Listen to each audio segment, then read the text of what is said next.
What's up, guys? Razback 14, the Armory Guild. Okay, here we go with our review of this Mossberg 270 here. This is a Mossberg ATR 100. It is chambered in 270. It is about 42 3/4 of an inch long, weighs just over 7 pounds. It is a bolt long action rifle, and this particular model has got a sightless barrel because it's specifically set up to be with a scope, which we're not going to do a review on the scope, but we're going to talk about the rifle itself.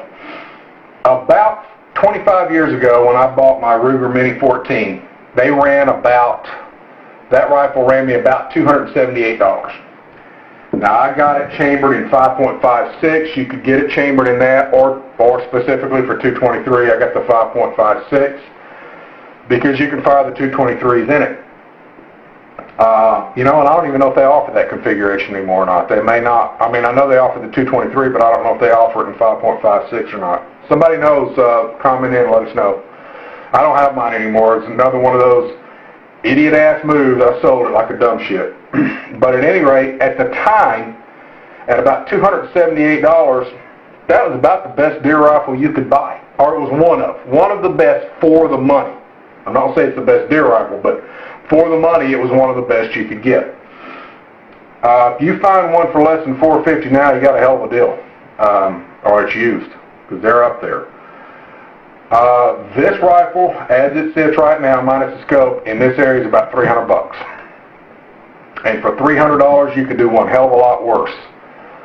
As I said, this is chambered in 270. I believe this rifle also comes chambered in 30-30, 30-06, 243, and I believe it also comes chambered in 223 if you wanted it.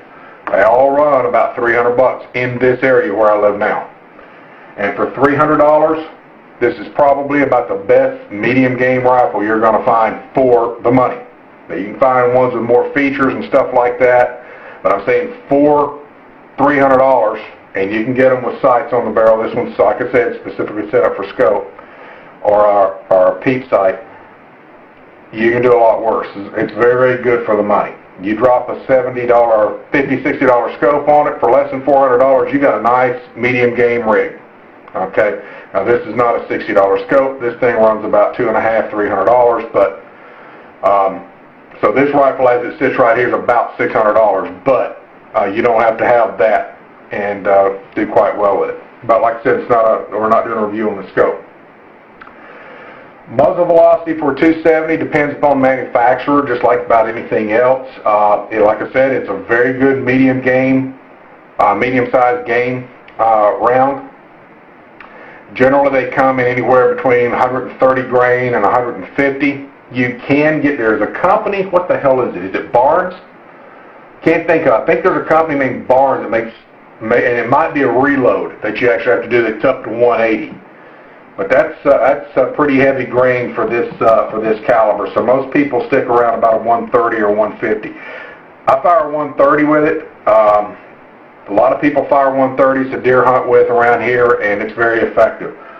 This rifle is effective up to about 500 yards without any problem. It'll shoot further than that. But most of the time you're going to shoot between the 100 and about 250 or 300 yard mark. Very, very, very effective weapon, very effective round. Muzzle velocities anywhere between about 2,500 and 3,100 feet per second. Again, depending on manufacturer's load and grain and bullet grain weight. Generally, like a Federal, well, like this right here. Let's see, let's get this out here. This is what I was shooting in it. This is Federal, 130 grain soft point. Okay, this thing right here is probably going to shoot, muzzle velocity is about 3,000 feet per second, probably. It's on here somewhere. Yeah, and then it deteriorates down. Muzzle velocity is about 3,000 feet per second with a 130 Federal. And that's a good speed. And you come out to, see, we got a chart on here. 400 yards is still over 2,000 feet per second. So that's pretty good.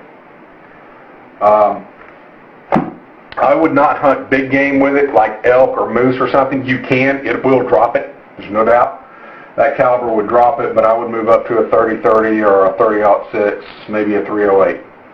But anyway, back to this. This thing has a, I'm getting off subject again, guys. Sorry. This has a free-floating barrel. It's full. Action on it is very, very smooth. Has a full draw on it. Side out. It'll hold 4 in the mag and 1 up the chamber itself, so you have a 5-round capacity. Now this internal mag with this stock here, stock sounds stupid, but anyway, with this stock on it, it's hard to get that 4th one in here. You really got to work with it and still get that 5th one chambered, but it is doable. Like I said, it's a very nice. The trigger pull is crisp. It's probably, I don't know, 2.5, 3 pounds. It's not much. Very, very light trigger pull. It's very crisp. It's a short trigger. You don't have to pull it very long. It's just, I mean, it's a very nice, for the money, like I said, it's very nice. Now, the one thing that I do not like about this, in fact, I ultimately hate this, I do not like this stock. I do not like this factory stock with it. Now, this is a synthetic. A lot of people like the synthetic stocks. I do too. I don't have a problem with synthetic stock. I prefer wood. But this particular firearm, you take this rifle and you put a nice cherry or maybe a dark walnut grain on it. I think it'll look gorgeous. This is a synthetic. Like I said, this stock sucks. I don't know how else to put it, guys. The stock blows in comparison to the rest of the rifle. Is it adequate? Yeah, it works. It's fine. And a free float on it doesn't change, so it gets cold or hot, it's still going to shoot the same. So I don't have an issue with that. Trigger, or the safety is here. The, excuse me, on the right side. The bolt release is on the left. For the money, like I said, for a $300 rifle in this area, this is well worth $300. You can do a lot worse. A whole lot worse. So I would say if you're interested in a rifle for less than $400, a good medium game rifle that if you wanted to jump up and shoot an elk or a moose, hey, it'll drop it. You may have to move up to 150 grain, reload to that 180. That's pushing it. Boy, that's hard.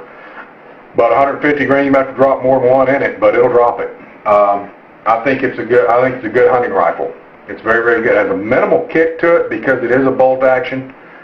So, I mean, it's got a little bit of punch behind it. But other than that, it's a very, very, very good, and it's very accurate. It's the thing I noticed about it, and if you'll remember when I was talking about sighting and in, the last three shots I sent down range, I could have put a $50 over with no problem. Probably covered them with a quarter. They were that close. They were well within an inch. Well within an inch diameter, probably pretty close to 3/4 of an inch diameter. It's very, very accurate. So and that's at 100 yards, and I have no problem with that at all. So, very nice firing rifle. You could do a whole lot worse with it. But anyway, guys, that's it. That's the review. It's quick, it's short, to the point. There's not a lot of features on this. This is a basic bolt action rifle.